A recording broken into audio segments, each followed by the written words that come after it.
नमस्ते साथियों, मैं ललित कुमार आप सभी का स्वागत करता हूं इस यूट्यूब के डिजिटल प्लेटफॉर्म के माध्यम से। साथियों, जो हमारी राजस्थान जो लाइब्रेरियन ग्रेड थर्ड जो यूनिट वाइज हमारी टॉप एमसीक्यू की जो सीरीज चल रही थी, आज उसका 15वां पार्ट है। ठीक है साथियों, बीच बीच में हमने मैनेजमेंट के क्वेश्चन डाले थे, ट्रेंड्स के क्वेश्चन डाले थे। ठीक है, आज साथियों यूनिट 4 के जो सब्जेक्ट क्लासिफिकेशन के उनके आज क्वेश्चन डाल रहे हैं। ठीक है ना, 40 प्लस क्वेश्चन है इसमें, इस क्लास में हम देखेंगे साथियों। ठीक है साथियों, इसमें कोशिश करेंगे सब्जेक्ट क्लासिफिकेशन को पूरा कवर करने की। ठीक है, जैसे जेडी ब्राउन की है ये तो 1906 की है।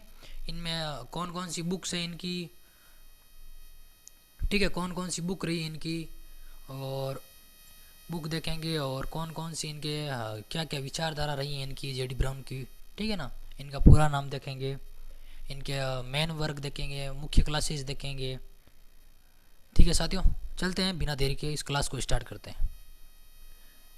आज का पहला प्रश्न, जेडी ब्राउन का मुख्य वर्गीकरण किस नाम से जाना जाता है? What is the name of JD brown classification scheme? अगर आप इस क्लास के थंबनेल के थ्रू आप इधर आए तो इस क्लास को आप पहला क्वेश्चन आपका सीधा का सीधा राइट हो जाएगा। ठीक है ना, तो इसमें सी ऑप्शन पहले में करेक्ट होता है। ठीक है साथियों, अब देखो इसकी छोटी मोटी इन्फॉर्मेशन देखें तो 19 एक मिनट 1906 में, ठीक है, 1906 में इनकी ये वर्गीकरण क्लासिफिकेशन आती है। ठीक है, क्लासिफिकेशन स्कीम जो मुख्य जो वर्गीकरण स्कीम है जेडी ब्राउन की। अगर जेडी ब्राउन का पूरा नाम देखें तो याद देखो जेम्स डफ। ठीक है ना, जेम्स डफ ब्राउन। ठीक है, एक बच्चे अच्छे विचारधारक थे। ठीक है ना, इन्होंने देखो साथियों एक बहुत अच्छी बात कही थी पुस्तकालय के बारे में। ठीक है, कि पुस्तकालय जो होता है वो पाठक के केंद्रित होना चाहिए। ठीक है ना, पाठक केंद्रित होना चाहिए। ठीक है ना, इनकी विचारधारा अगर विशेष तौर से या मुख्य रूप से देखें तो पुस्तकालय को लेकर के, ठीक है ना, कि पुस्तकालय कैसा होना चाहिए, पाठक केंद्रित होना चाहिए। ठीक है ना, कि पुस्तकालय पाठक केंद्रित होना चाहिए, है ना। और साथ ही साथ में इन्होंने पुस्तकालय को जो अधिकतम, ठीक है ना, लाभ है वो आम नागरिकों तक पहुंचाने के लिए कोशिश की है। ठीक है, अगर इनकी दूसरी अगर विशेषता देखें तो इन्होंने जो पुस्तकालयों का अधिकतम लाभ है, ठीक है ना, जो मैक्सिमम कह सकते हैं, जो अधिकतम बेनिफिट है, जो अधिकतम लाभ है, वो एक आम नागरिकों तक पहुंचाने की कोशिश इन्होंने जेडी ब्राउन ने की है। ठीक है ना, अपने क्लासिफिकेशन स्कीम के जरिए। ठीक है, इसमें सी ऑप्शन सीधा हो जाएगा करेक्ट। 1906 है ही है, आपको पता ही है। ठीक है, जेडी ब्राउन हो गए हैं। ठीक है, अगर इसकी इनकी जेडी ब्राउन की जन्म दर देखें, जन्म कब हुआ, ठीक है, तो 1862 में इनका जन्म है। ठीक है, और अगर इनकी साथ साथ मृत्यु देखें तो 1914 में इनकी मृत्यु हो गई थी। ठीक है ना, कब हुई थी? 1914 में इनकी मृत्यु हो गई। इन्होंने पुस्तकालय का अधिकतम जो लाभ है वो आम नागरिक तक पहुंचाने के लिए कोशिश की है। ठीक है, आम नागरिकों तक, है ना, आम नागरिकों तक पहुंचाने की इन्होंने कोशिश की है। और ये रहने वाले आप सबको पता है यूके के हैं, यूनाइटेड किंगडम। ठीक है ना, तो कुछ इनकी बेसिक सी बातें हैं। अगर इनकी अगर मुख्य वर्ग की देखें तो 26 इनके मुख्य वर्ग है, और डिनोट करते हैं ए से लेकर के जेड अल्फ़ाबेट तक। ठीक है ना, ए से जेड तक अल्फ़ाबेटिकल डिनोट करते हैं इसके इनके जेडी ब्राउन के जो सब्जेक्ट क्लासिफिकेशन है। ठीक है ना, अब आपको देखो जो भी क्लासिफिकेशन है जो हमने आज तक पढ़ी है, विशेष तौर से मुख्य रूप से उनके सभी में सारों में, ठीक है ना, एक तो उनका जो क्लासिफिकेशन स्कीम है वो किस प्रकार की है। ठीक है, क्लासिफिकेशन स्कीम वो किस प्रकार की है, और उसमें मुख्य वर्ग कितने हैं, और उसमें जो नोटेशनल है, जो अंकन है वो किस प्रकार का है। ठीक है, अगर इसमें हम नोटेशन देखें या अंकन देखें कि किस प्रकार का है, तो याद रखें निमोनिक्स है। ठीक है, स्मृति सहायक है। ठीक है ना, कैसा है? स्मृति सहायक है। इसमें वो नहीं है कि हम एक्चुअल में सीधा प्योरली और मिक्स नहीं है, इसमें सीधा दे रखा निमोनिक्स टाइप्स हो या फिर निमोनिक्स, ठीक है ना, प्रकार का एक स्मृति सहायक प्रकार का इसमें अंकन है जो प्रयोग हो रखा है। ठीक है ना, इस सीधी और सरल भाषा में। ठीक है ना, और अगर विशेष तौर से एक जानकारी देखें इसमें, ठीक है, तो ये पब्लिक लाइब्रेरी के लिए, ठीक है ना, सार्वजनिक पुस्तकालयों के लिए ये समर्पित है। ठीक है ना, सार्वजनिक पुस्तकालयों के लिए ये इनकी एक बड़ी खासियत है। ठीक है ना, सार्वजनिक पुस्तकालयों के लिए ये जो क्लासिफिकेशन है स्कीम वो समर्पित है विशेष तौर से। जैसे CCC विशेष तौर से शैक्षणिक एकेडमी के लिए है, ठीक है ना, और DDC जो सर्व पुस्तकालय के लिए मान्य है, ठीक है ना। चलते हैं 2 नंबर क्वेश्चन की ओर। Subject classification scheme was introduce in the year, जो विषय वर्गीकरण की योजना है किस वर्ष प्रस्तुत की गई? 1897 में, 1906 में, 1923 में, 1933। तो याद रखें, हमने पीछे देखी इसकी बात की है 1906 में, ठीक है ना। अब देखो साथ ही साथ में इनकी अगर बात करें, देखो इनकी जो बुक्स हैं 4-5 बुक्स है आ रखी है, ठीक है ना। कितनी आ रखी है? 4-5 इनकी बुक्स है, वो देख लेते हैं एक बार, ठीक है ना। 4-5 बुक्स है वो एक बार देखो, ठीक है। सबसे पहले इनकी बुक्स है 1897 में आ रखी है, ठीक है ना। Musical bibliography and musical bibliography आप इस प्रकार याद रख सकते हो, MB, ठीक है ना, MBB इस प्रकार आप याद कर सकते हो, ठीक है ना। पहली बुक जो कि 1897 में आई है, MBB इस प्रकार आप याद कर सकते हो। म्यूजिकल बायोग्राफी एंड बिब्लियोग्राफी, ठीक है ना। पहली बुक 1897 में आ रखी है, कब आ रखी है? 1897 में आ रखी है। म्यूजिकल बायोग्राफी एंड बिब्लियोग्राफी, ठीक है, इस प्रकार आप पहले याद रख सकते हो। दूसरी बुक इनकी आ रखी है 1898 में, ठीक है, कब आ रखी है? 98 में आ रखी है, ठीक है ना। 98 में कौन सी है? तो याद रखे द गाइड टू द, ठीक है ना, तो याद रख सकते हो the guide to the arrangement of libraries, ठीक है ना। इसका मतलब GAL आप इस प्रकार याद रख सकते हो। शॉर्ट ट्रिक में आप छोटे छोटे इनके कीवर्ड्स पकड़ के याद कर सकते हो, ठीक है ना। 1898 में इनकी जो बुक्स आ रखी है the guide to the arrangement of libraries, ठीक है। देन इसके बाद इनकी जो बुक आती है आपको पता ही है 1906 के अंदर सब्जेक्ट क्लासिफिकेशन आती है, ठीक है, जो कि क्लासिफिकेशन के रूप में है, ये ग्रंथ है SSC सब्जेक्ट क्लासिफिकेशन, ठीक है साथियों। देन इनकी आती है 1912 में मैनुअल की, ठीक है। एक और भी है इनकी मैनुअल इकोनॉमिक्स, ठीक है, मैनुअल लाइब्रेरी क्लासिफिकेशन, इसका मतलब MLC, ठीक है। एक साथियों इनकी जो और है बुक्स हैं जो मैनुअल लाइब्रेरी इकोनॉमिक्स है, वो आप बताएं उसका जो वर्ष है वो कौन सा है, ठीक है, किस वर्ष वो एक अंतिम जो इनकी पुस्तक है वो कब आई थी, ठीक है ना। 4 या 5 इनकी पुस्तक है, आप याद जरूर रखें। जैसे सबसे ज़्यादा सर्वाधिक हम जो रंगानाथन महोदय के उनके पढ़ते हैं, उनकी सारी की सारी बुक्स आपको याद होनी चाहिए। मैं एक छोटी सी क्लास के माध्यम से या फिर आपको एक शॉर्ट नोट्स के माध्यम में आपको ग्रुप में प्रोवाइड करवा दूंगा रंगानाथन की जो बुक्स है, और अदर जो बुक्स हैं कोशिश करूँगा जो सारी की सारी हैं जो लाइब्रेरी साइंस के छात्र में आज तक प्रकाशित हुई हैं और महत्वपूर्ण रही है, ठीक है ना साथियों, मैं आपको ग्रुप में प्रोवाइड करवा दूंगा। यहाँ पे इनमें से जो नंबर है, ठीक है, नीचे जो मैं नंबर दे रखा है 8955017695, इन पर आप मैसेज डाल सकते हो छोटा सा, ठीक है ना। उस पर आप बता सकते हो मेरे को उस प्रकार में या उस टॉपिक से जो शॉर्ट नोट चाहिए या फिर कुछ भी चाहिए, तो आपको इन नंबरों के जरिए, आपको इन नंबरों के माध्यम से आपको इन्फॉर्मेशन मिल जाएगी, ठीक है ना। बात करते हैं तीसरा नंबर क्वेश्चन की आज की। JD Brown belong to which country? JD Brown हमने बात की है USA, जर्मनी या UK, तो इस क्वेश्चन की हमने बात की है यूनाइटेड किंगडम, ठीक है ना। D ऑप्शन इसमें करेक्ट होने वाला, क्योंकि हमने स्टार्टिंग से ही जेडी ब्राउन के मृत्यु पढ़ी है, हमने जन्म पढ़ा है हमने, और कहाँ के रहने वाले हैं, इन्होंने किस में सर्वाधिक योगदान दिया है, इनकी विचारधारा कैसी रही है, और इनका उद्देश्य क्या था। पुस्तकालय को पाठक केंद्रित बनाना एक मुख्य उद्देश्य या मेन मोटो कह सकते हैं, ठीक है।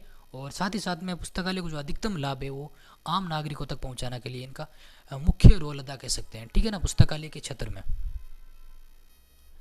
बात करते हैं 4 नंबर क्वेश्चन। जेडी ब्राउन की जो सब्जेक्ट क्लासिफिकेशन योजना है मुख्यतः किसके लिए बनाई गई है, ठीक है, हमने इसकी भी बात की, हमने एकेडमिक लाइब्रेरीज के लिए या फिर स्पेशल लाइब्रेरीज के लिए या फिर पब्लिक लाइब्रेरीज के लिए या फिर नेशनल लाइब्रेरीज के लिए। तो जैसे कि हमने बात की CCC एकेडमिक लाइब्रेरीज के लिए और DDC सर्वे है जो सर्वे पुस्तकालय के लिए, ठीक है ना, मतलब एकेडमिक लाइब्रेरीज है, स्पेशल लाइब्रेरीज के लिए, सारों के लिए हैं।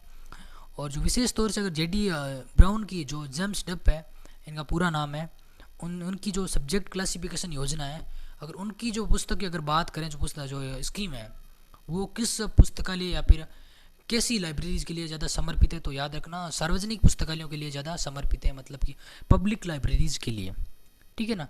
तो कोई स्पेशल लाइब्रेरीज से मेरे को थोड़ा कुछ साथ जैसे कि देखो एजलिप, ठीक है, SLA, ठीक है, और हमारे इंडिया में होता है आइजलिक, ठीक है ना, ठीक है ना। ये कुछ 3 संस्था है, ये स्पेशल लाइब्रेरी से विशेष तौर से संबंध रखते हैं, सीधे के सीधे, ठीक है ना। इसका नाम चेंज कर दिया, इंफॉर्मेशन मैनेजमेंट कर दिया। इनका विघटन हो गया SLA का 26 मार्च, ठीक है, 26 मार्च 2025 को इनका विघटन हो गया, ठीक है ना। किसका? SLA का, जो स्पेशल लाइब्रेरी एसोसिएशन है, इनका 26 मार्च 2025 में विघटन हो गया। ये अलग अलग देशों में अलग अलग अपना संस्था के रूप में रखते हैं, ठीक है ना। देखो SLA US से संबंधित है, ये UK मतलब कि इंग्लैंड से संबंधित हो गई। आइजली के जो हमारी भारत की होगी, ठीक है ना, पटियाला, अमृतसर, सॉरी अमृतसर नहीं, पंजाब, ठीक है ना। अगर स्थापना वर्ष देखें तो 1955, ठीक है ना, किसकी? आइजली की। अगर इनके प्रथम अध्यक्ष की बात करें आइजली की, 1 मिनट, आइजली 55 है, ठीक है, पटियाला नहीं, कोलकाता है, कोलकाता, कन्फ्यूज हो रहे हैं, कोलकाता, ठीक है ना, ठीक है ना। इस प्रकार स्पेशल लाइब्रेरी जो संबंध रखते हैं, इन प्रकार आप इन तीनों को भी आप याद रख सकते हो। भारत से संबंधित आइजली के, USA से SLA, जो इंग्लैंड है, जो UK से उनसे एजली पे, ठीक है ना। प्रथम अध्यक्ष अगर आइजली की बात करें तो आप कमेंट में एक बार मेरे को ज़रूर बताएं, ठीक है ना। वर्तमान जैसे प्रोफेसर नरेंद्र लाकर है, उस प्रकार प्रथम अध्यक्ष कौन है आप ज़रूर बताएं। बात करते हैं 5 नंबर क्वेश्चन की। JD ब्राउन वो जो पाइनियर विच लाइब्रेरी मूवमेंट, ठीक है ना। इनका देखो एक मूवमेंट है जो जेम्स ब्राउन है, किस पुस्तकालय आंदोलन के लिए अग्रदूत हैं? फैसेट एनालिसिस, या फिर ओपन एक्सेस, या फिर डेसिमल नोटेशन, या फिर लाइब्रेरी ऑटोमेशन। देखो सीधा डेसिमल वाला तो कटता है कि ये ऑप्शन होने वाला नहीं, फैसेट एनालिसिस, 2 ऑप्शन सीधे कट रहे हैं। बच्चे आपके पास ओपन एक्सेस है और लाइब्रेरी ऑटोमेशन है, तो थोड़ा सोचकर अगर करें कोशिश तो क्वेश्चन सही दिशा की ओर जाने के चांसेस ज़्यादा बनते हैं, ठीक है ना। तो याद रखें ओपन एक्सेस, इनका जो महत्वपूर्ण योगदान है या फिर महत्वपूर्ण जो भूमिका है, इन्होंने अपने लाइब्रेरी के क्षेत्र में, जो पुस्तकालय के क्षेत्र में अगर महत्वपूर्ण रोल अदा किया तो ओपन एक्सेस, ठीक है ना। इसमें इनका जो लाइब्रेरी मूवमेंट है, जो पुस्तकालय आंदोलन है, अग्रदूत है, तो इनका ओपन एक्सेस के रूप में बहुत ही बड़ा योगदान है, याद रखना, ठीक है ना। बात करते हैं 6 नंबर क्वेश्चन की। Which book did JD brown published in 1906, हमने बात की है, जैसे लाइब्रेरी मैनुअल है, लाइब्रेरी क्लासिफिकेशन है, सब्जेक्ट क्लासिफिकेशन है, कोलन क्लासिफिकेशन है। तो याद रखना सब्जेक्ट क्लासिफिकेशन, हमने पीछे इसकी बात की है, ठीक है ना। कमेंट में आपसे इतना जरूर चाहूँगा कि वर्तमान में इसके कितने संस्करण आ चुके हैं, जो इसके सब्जेक्ट क्लासिफिकेशन के वर्तमान में कितने संस्करण प्रकाशित हो चुके हैं, ठीक है ना। बात करते हैं 7 नंबर क्वेश्चन की। ब्राउन की योजना में मुख्य वर्गों को किस आधार में पर बांटा गया? डेसिमल नंबर के आधार पर, या फिर कोलन नोटेशन के अकॉर्डिंग, या फिर अल्फ़ाबेट्स, या फिर सिंबल्स पर। तो मैंने पीछे बात की है, हमने A से लेकर के Z तक की, ठीक है ना। इसका मतलब अल्फ़ाबेट पर बांटा है इसमें, ठीक है ना, JD ब्राउन की। बात करते हैं 8 number question. JD brown used what kind of notation, जो JD ब्राउन है किस प्रकार की संकेत प्रणाली का प्रयोग करता है? न्यूमेरिकल का, या फिर निमोनिक्स का, या फिर डेसिमल्स का, या फिर सिंथेटिक्स का। तो इसकी भी हमने पीछे बात की है, जो स्मृति सहायक इन्होंने यूज़ किया है, ठीक है ना। सरल स्वभाव व्यक्ति, मतलब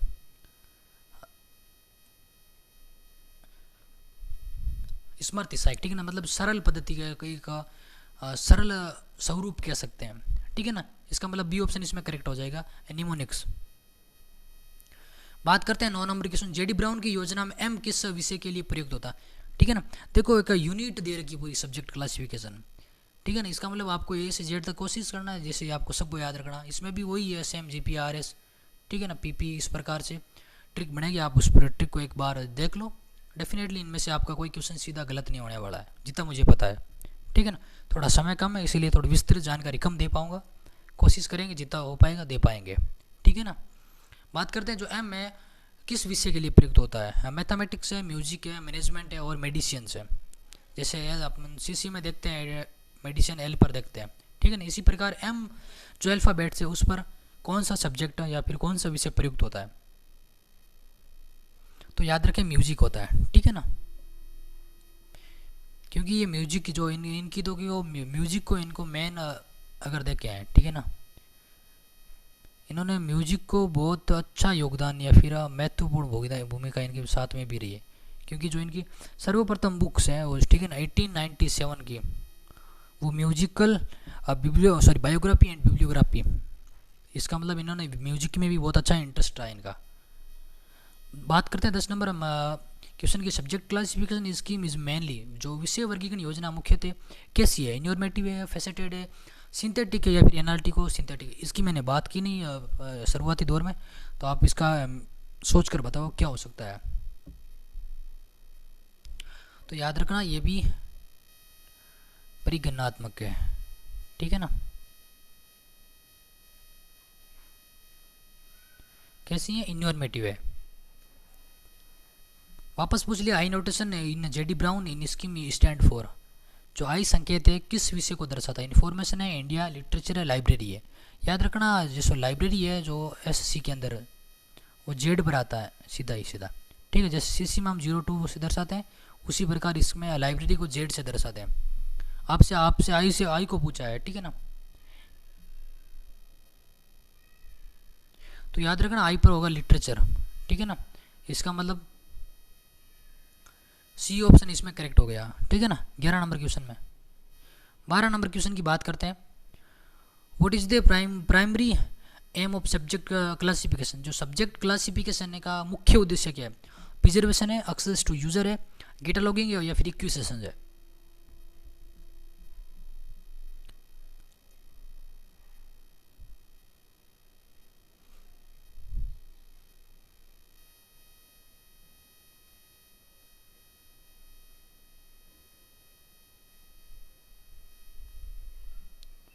जेडी ब्राउन है जिनका मूवमेंट जो है, ठीक है ना, ओपन एक्सेस के दौर में बहुत अच्छा रहा था। इसका मतलब एक्सेस टू यूजर, इस प्रकार आप पकड़ कर सकते हो, लेकिन हालांकि इनका कोई लिंक नहीं है, ठीक है ना। बी ऑप्शन इसमें करेक्ट हो जाएगा। 13 नंबर क्वेश्चन की अगर बात करें, JD Brown promoted which type of access, हमने बात कर ली है जेडी ब्राउन ने किस प्रकार की पहुंच को प्रोत्साहित किया है, रेस्ट्रिक्टेड है, या फिर ओपन एक्सेस है, या फिर क्लोज एक्सेस है, या फिर पार्शियल एक्सेस है ना। तो बी ऑप्शन इसमें सीधा करेक्ट हो जाएगा। हमने बात कर ली इस क्वेश्चन का को बारे में, ठीक है ना। हालांकि इस क्वेश्चन को देखो पूछा हुई है, लेकिन क्वेश्चन का आप कोशिश करें, क्वेश्चनों को फॉर्मेट जानने की कोशिश करें, ठीक है ना। इस क्वेश्चन का देखो फॉर्मेट थोड़ा अलग है। 14 नंबर क्वेश्चन की बात करें, which of the following is a not a feature of JD brown scheme, निम्न में से कौन सी विशेषता जेडी ब्राउन की योजना में नहीं है। निमोनिक नोटेशन बिल्कुल है, अल्फाबेटिकल अरेंजमेंट बिल्कुल है, डेसिमल फेसेट देखो बिल्कुल नहीं है, ये यहाँ से सीधा कट जाता है, ठीक है ना। सी ऑप्शन सीधा कट जाता है।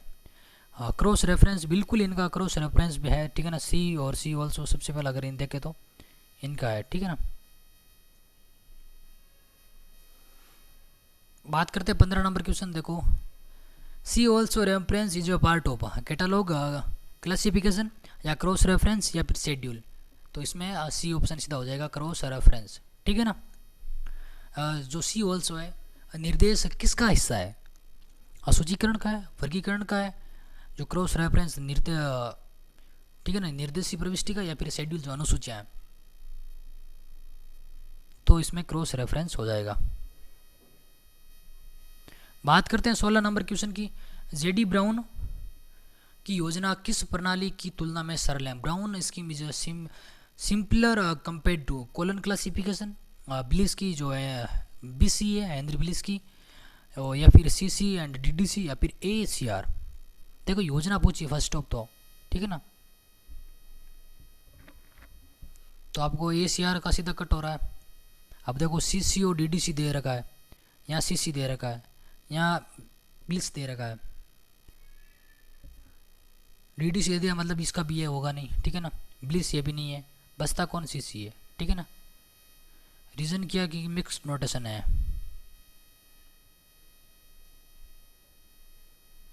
ठीक है ना। मिक्स नोटेशन की वजह से ये थोड़ी कठिन है। कौन सी सी।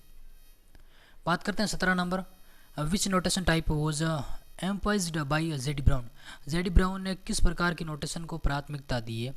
बार बार क्वेश्चन आ रहा है, बस इनको थोड़ा फॉर्मेट को थोड़ा अलग तरीके से पूछ रखा है, जैसे इसमें भी निमोनिक्स हो जाएगा सीधा सीधा, सी ऑप्शन करेक्ट हो जाएगा। कोलन पूछा है, डेसिमल पूछा है, मिक्स्ड पूछा है, ठीक है ना। 18 नंबर क्वेश्चन, इन ब्राउन सिस्टम के इंडिकेट्स। जो ब्राउन की प्रणाली है उसमें के किसको दर्शाता है, ठीक है, जैसे सीसी में हम जूलॉजी को दर्शाते हैं, ठीक है। इसी प्रकार जेडी ब्राउन की जो सब्जेक्ट क्लासिफिकेशन योजना है, ठीक है, जो प्रणाली है उसमें के किसको दर्शाता है, नॉलेज को, फिजिक्स को, केमिस्ट्री को या फिर जियोग्राफी। तो याद रखना फिजिक्स को, ठीक है ना। ऑक्सिलरी टेबल्स इन ब्राउन क्लासिफिकेशन इंक्लूड, जो ब्राउन की प्रणाली में की जो सहायक सारणियाँ क्या दर्शाती हैं, ओनली लैंग्वेज दर्शाती है या फिर केवल देशों को, मतलब कि ओनली कंट्रीज, या फिर फॉर्म प्लेस लैंग्वेज को, या फिर टाइम ओनली। इस क्वेश्चन को आप सीधा बेसिस पर कर सकते हो, डायरेक्ट हो सकता है सीधा का सीधा, ठीक है ना। देखो ओनली लैंग्वेज नहीं होगा, ओनली कंट्रीज भी नहीं है, ओनली इन टाइम है, इसका मतलब फॉर्म प्लेस लैंग्वेज।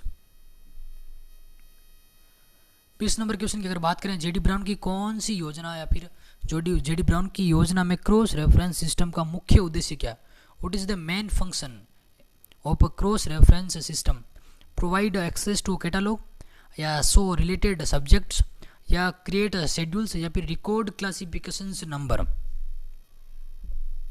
तो याद रखना शो रिलेटेड सब्जेक्ट, ठीक है ना, प्रासंगिक विषय को दर्शाना, ठीक है ना, प्रासंगिक विषय को दर्शाना।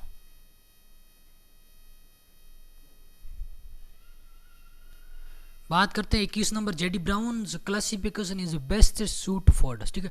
जो जेडी ब्राउन की वर्गीकरण योजना है किसके लिए मतलब सूटेबल है, उपयुक्त है, यूनिवर्सिटी लाइब्रेरी के लिए, डिजिटल लाइब्रेरीज के लिए, पब्लिक लाइब्रेरीज के लिए, स्कूल लाइब्रेरीज के लिए। तो हमने बात की है पब्लिक लाइब्रेरीज, ठीक है ना।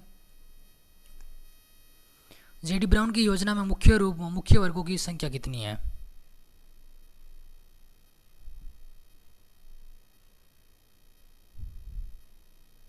इसमें कितना 22 दे रखा, ठीक है ना, लेकिन 26 भी, कन्फ्यूजन कैसे हो रहा।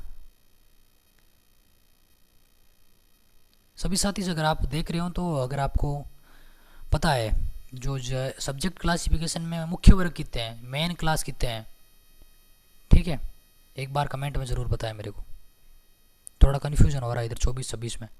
हम ए से लेकर के जेड तक अल्फ़ाबेट में देखते हैं 26 ही होते हैं,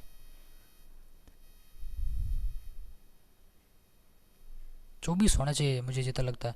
JD brown classification is considered, JD Brown की योजना मानी जाती है फेसेटेड, सिंथेटिक और इन्योर्मेटिव एनालिटिक, सो इन्योर्मेटिव हो जाएगी, ठीक है ना। क्लास को थोड़ा फास्ट देखेंगे। 24 number question, the notation is brown classification purely numerical, decimal, alphabetical, colon. तो अल्फाबेटिकल हो जाएगा, ठीक है, क्योंकि देखो प्योर न्यूमेरिकल है नहीं, डेसिमल है नहीं, कोलन भी है नहीं। 25 number question, which scheme is more scientifically design, निम्नलिखित में से कौन सी योजना वैज्ञानिक दृष्टि से अधिक उन्नत है, डीडीसी, सीसी, ब्राउन स्कीम या फिर एएससीआर, ठीक है ना। सीसी कंपेयर सबसे ज़्यादा एससी का किससे होता है, सीसी से। बात करते हैं 26 नंबर, ब्राउन स्कीम लेक्स, जो ब्राउन की योजना है किसकी कमी है, यूजर फ्रेंड लाइन्स या फिर फ्लेक्सिबिलिटी या फिर सिंप्लिसिटी या फिर सब्जेक्टिविटी। ये बढ़िया क्वेश्चन है, तो याद रखना इसके अंदर जो लचीलापन है वो सबसे कम है, ठीक है ना, लचीली सबसे कम है, मतलब कि फ्लेक्सिबिलिटी कम है, बी ऑप्शन इसका करेक्ट हो जाएगा। बात करते हैं 27 नंबर क्वेश्चन, ब्राउन के अनुसार पुस्तकालय को किसका केंद्र होना चाहिए, according to Brown libraries should be staff centred या फिर सेल्फ सेंटर्ड या फिर यूजर सेंटर्ड या फिर बजट सेंटर्ड। तो याद रखना जो ब्राउन की पुस्तकालय किसका केंद्र है, सबसे पहला इनका उद्देश्य क्या था, मैंने सबसे पहले आते ही बात की थी, पुस्तकालय पाठक केंद्रित होना चाहिए, ठीक है ना,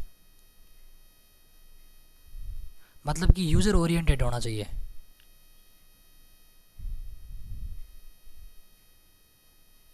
ठीक है ना, यूजर ओरिएंटेड होना चाहिए, इसका मतलब यूजर सेंटर्ड है। आते ही मैंने बात की पुस्तकालय पाठक केंद्रित होना चाहिए जेडी ब्राउन के अनुसार, ठीक है ना। 28 नंबर क्वेश्चन की बात करें, in comparison with DDC brown scheme DDC की तुलना में ब्राउन की योजना मोर कॉम्प्लेक्स या लेस यूज़र फ्रेंडली या फिर मोर यूज़र फ्रेंडली या फिर लेस रीडेबल?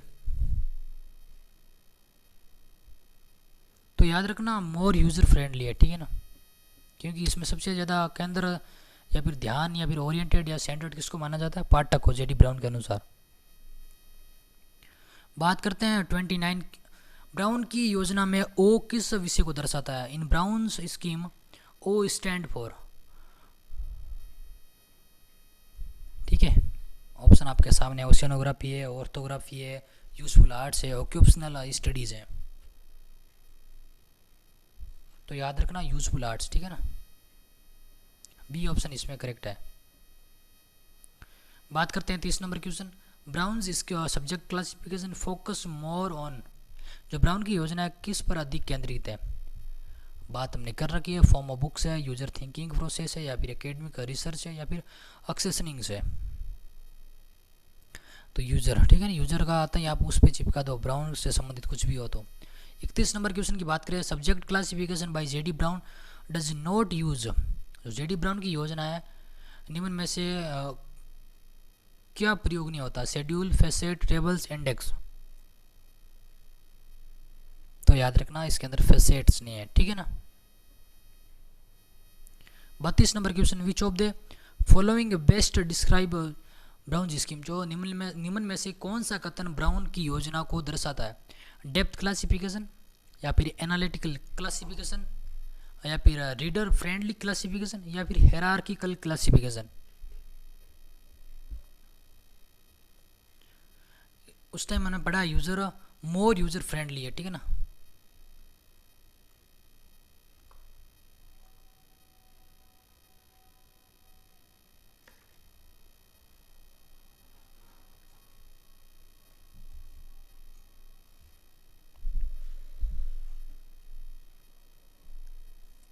ठीक है साथियों, इसका मतलब इसमें सी ऑप्शन सही हो जाएगा ना, रीडर फ्रेंडली क्लासिफिकेशन हो जाएगा। बात करते हैं 33 नंबर क्वेश्चन की। Subject classification scheme was an early attempt at, जो सब्जेक्ट क्लासिफिकेशन का योजना एक प्रारंभिक प्रयास था। मशीन रीडेबल अकॉर्ड्स, या यूजर ओरिएंटेड क्लासिफिकेशन, या फिर कीवर्ड इंडेक्सिंग, या फिर सब्जेक्ट कैटालॉगिंग। देखो यूजर इंडेक्सिंग दे दिया, यूजर ओरिएंटेड दे रखा, तो सीधा फंसना ही नहीं है, सीधा इसी पर क्लिक करना आपका ना सीधा। अब देखो इसमें दे रखा है कीवर्ड इंडेक्सिंग, आप कमेंट में ये मेरे को बताओ कीवर्ड इंडेक्सिंग कब और किसने दी, ठीक है। बात करते हैं 34 number question, see also reference helps in, जो सी ऑल्सो है निर्देश किस में सहायक है? नैरोइंग रिसर्च, ब्रॉडनिंग अंडरस्टैंडिंग, या फिर रिमूविंग डुप्लीकेट सब्जेक्ट, या फिर सेल्फ अरेंजमेंट। तो याद रखना अंडरस्टैंडिंग में होता है, ठीक है ना, समझने में। बात करते हैं 35 नंबर, ब्राउन्स आइडिया इन्फ्लुएंस्ड, जो ब्राउन का विचार किससे प्रभावित करता है? डीडीसी स्ट्रक्चर को, या फिर लाइब्रेरी ऑटोमेशन को, या फिर यूजर सेंटर्ड लाइब्रेरी सर्विस को, या फिर रिसोर्स शेयरिंग को। सीधा देखो यूजर दे दिया तो कहीं नहीं जाना, कन्फ्यूज होना ही नहीं है, सीधा सीधा इस पर क्लिक कर सकते हो। 36 नंबर क्वेश्चन की बात करें, ब्राउन सब्जेक्ट क्लासिफिकेशन लेक्स, तो वापस क्वेश्चन पूछा, ब्राउन की योजना में किसका अभाव है? Reader perspective, analytical depth, simplicity, या फिर नेमोनिक्स एड। तो याद रखना एनालिटिकल डेप्थ, ठीक है ना, संश्लेषण विश्लेषण नहीं है इसमें, है ना।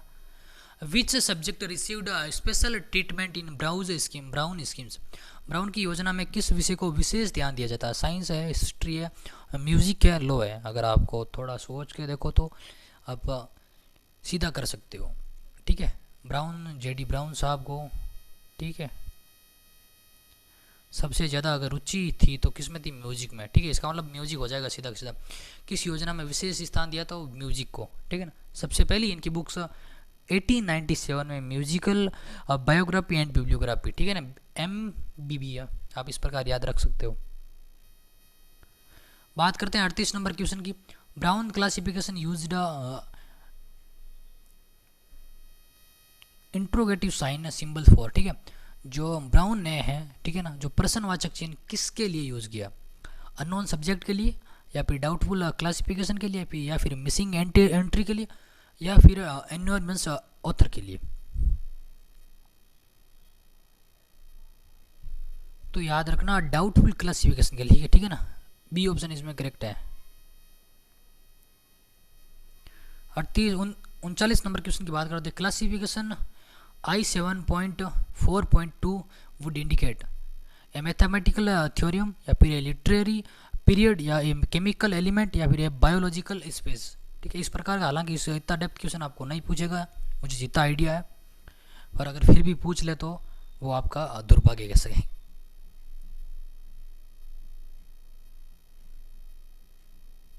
तो इसमें याद रख सकते हो बी ऑप्शन, ठीक है ना, ए लिटरेरी पीरियड, ठीक है ना। अब देखो समय वैसे भी कम है, ठीक है ना, तो उसके अनुसार आपको हो सके जितने क्वेश्चन निकालो आप, और अपने आप को जो थोड़ा सेल्फ में इम्प्रूव करो, ठीक है ना, कॉन्फिडेंस में इम्प्रूव करो, उनको डाउन नहीं करना। ब्राउन क्लासिफिकेशन एम्फेसिस, जो ब्राउन की योजना किस पर बल देती है, ऑथर एंट्रीज पर, सब्जेक्ट बुक साइज पर, या फिर सब्जेक्ट कंटेंट पर, या फिर सेशन नंबर पर। तो सीधा ये इसमें सब्जेक्ट दे दिया, इसका मतलब क्योंकि ये सब्जेक्ट क्लासिफिकेशन है, इसका मतलब सब्जेक्ट कंटेंट पर फोकस करती है, ठीक है ना। ये क्लास हमारे साथियों आज का अंतिम क्वेश्चन था। हमने 40 क्वेश्चन देखे, थोड़ा फास्टली देखे, ठीक है, समय को मद्देनजर रखते हुए, आपका भी समय जाया ना करें और हमारा भी समय जाया ना हो, ठीक है ना। मिलते हैं अगली क्लास में, तब तक के लिए धन्यवाद। इस क्लास की PDF आपको आज कोशिश करूँगा सारी की सारी PDF ग्रुप में डाल दूँगा, ठीक है ना। और अगर ज़्यादा अन्य जानकारी चाहिए तो नीचे नंबर दे रखे हैं, उन नंबरों पर आप व्हाट्सअप कर सकते हो, ठीक है साथियों, धन्यवाद।